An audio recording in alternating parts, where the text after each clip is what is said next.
ఈరోజు దురదలు అనే సమస్యకు యోగాలో పరిష్కారాసనాలను చూద్దాం. ముందుగా చంద్రభేద ప్రాణాయామం, యోగ ముద్రాసనం, విపరీత కరణి ముద్రాసనం. ఈ మూడు కూడా ఈ సమస్యకు మంచి ఫలితాలను ఇస్తాయి. ముందుగా చంద్రభేద ప్రాణాయామం ఎలా చేయాలో చూద్దాం.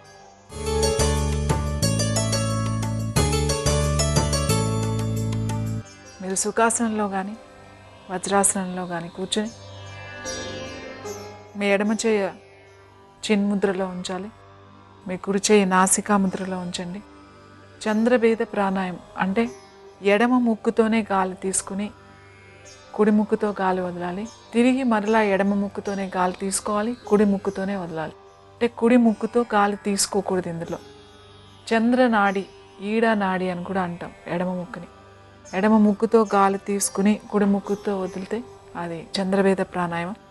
ఈ ప్రాణాయామం చేయడం వల్ల మన శరీరంలో ఉష్ణోగ్రతను కంట్రోల్లో ఉంచుతుంది.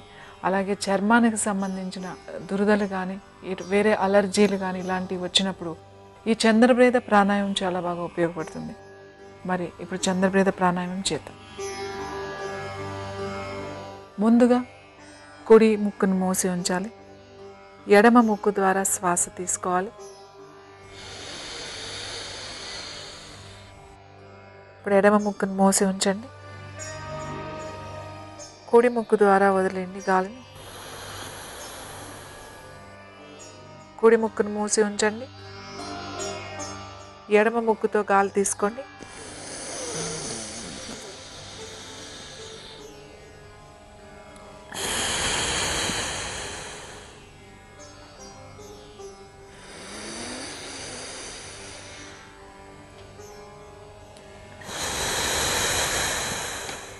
రిలాక్స్.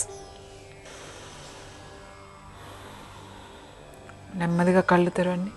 ఎడమ ముక్కుతో గాలి తీసుకుని కుడి ముక్కుతో వదలడాన్ని చంద్రభేద ప్రాణాయామం అని అంటారు. ఈ ప్రాణాయామం 5 నుంచి 10 నిమిషాలు చేయండి. ఈ ప్రాణాయామంతో పాటుగా యోగ ముద్రాసనం.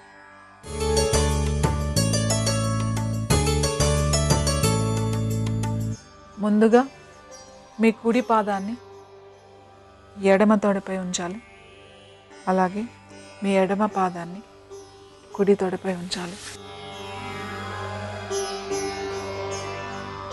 పద్మాసన స్థితిలోకి రావాలి. మెల్లగా మీ 2 చేతులు వెనుకకి కలిపి పట్టుకొని ఎడమ చేత్తో కుడి చేతి మణికట్టును పట్టుకొని ఉండండి. నెమ్మదిగా మీ తలను శ్వాస వదులుతూ మెల్లగా మీ సాధ్యమైనంత వరకు ముందుకు వంగండి. మీరు ఎంతవరకు వెళ్ళగలిగితే అంతవరకు వెళ్ళండి.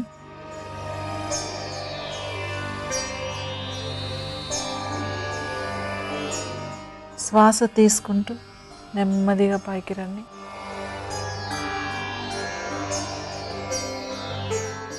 ఇదే ఆసనాన్ని మీరు 2 చేతులు పైకి నమస్కార ముద్రలో ఉంచి మెల్లగా శ్వాస వదులుతూ ముందుకు వెళ్ళండి. 2 చేతులు తాకించి ఉంచాలి కిందకి.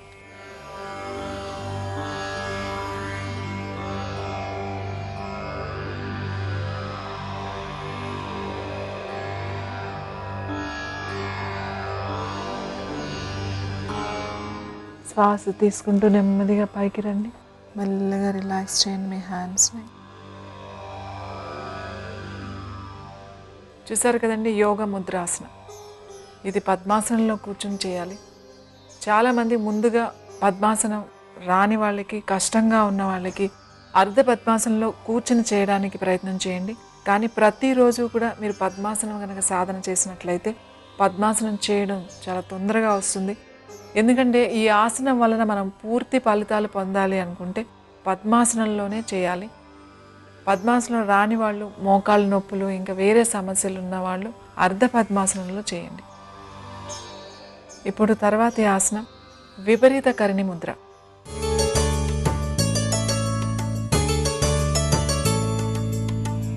మీరు 2 చేతుల్ని కింద ఉంచండి, సపోర్ట్గా ఉంచుకోండి.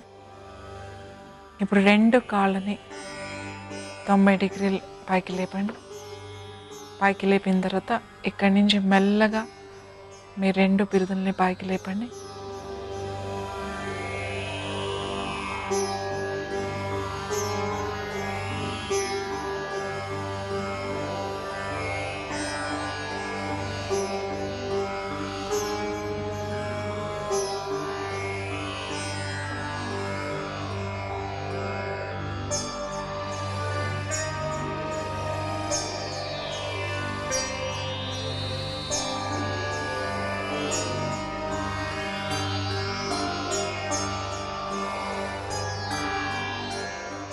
మెల్లగా రిలాక్స్ అవ్వండి. స్లోలీ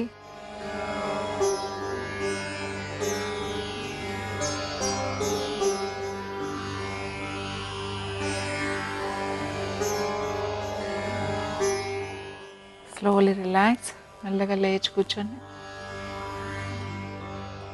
చూసారు కదండి, విపరీత కరిణి ముద్ర. విపరీత కరిణి ముద్ర మీరు చేసేటప్పుడు జాగ్రత్తగా చేయండి. అలాగే ఎవరైనా స్పాండిలైటిస్తో కానీ మెడ నొప్పితో బాధపడుతున్న వాళ్ళు, సివియర్గా నడుము నొప్పి ఎక్కువగా ఉన్నవాళ్ళు ఈ ముద్ర చేయొద్దు. అలాగే హార్ట్ ప్రాబ్లమ్స్ ఉన్న వాళ్ళు కూడా ఈ ముద్ర చేయకూడదు. అలాగే ఈ ఆసనంతో పాటు చంద్రవేద ప్రాణాయామం, యోగా ముద్రాసనం, ఈ 3 కూడా మీరు రోజు ప్రాక్టీస్ చేసినట్లయితే మీరు మంచి ఫలితాలను పొందవచ్చు.